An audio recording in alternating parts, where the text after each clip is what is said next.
Magandang tanghali mga guys. Vlog ko lang ito dyan sa SM Guanzon Mobitex. Sila ay nag-assist sa akin kahapon sa pagbili ko ng Samsung na cellphone dyan.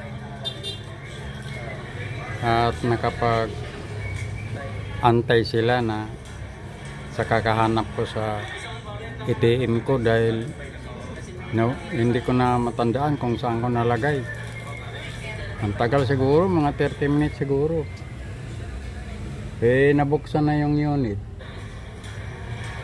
Kailangan talaga bilhin na kasi nabuksan na yung unit Sabi ko, kung hindi ko makita yung ATM, iiwan ko na lang itong cellphone ko na luma. Hindi sila kumikibo.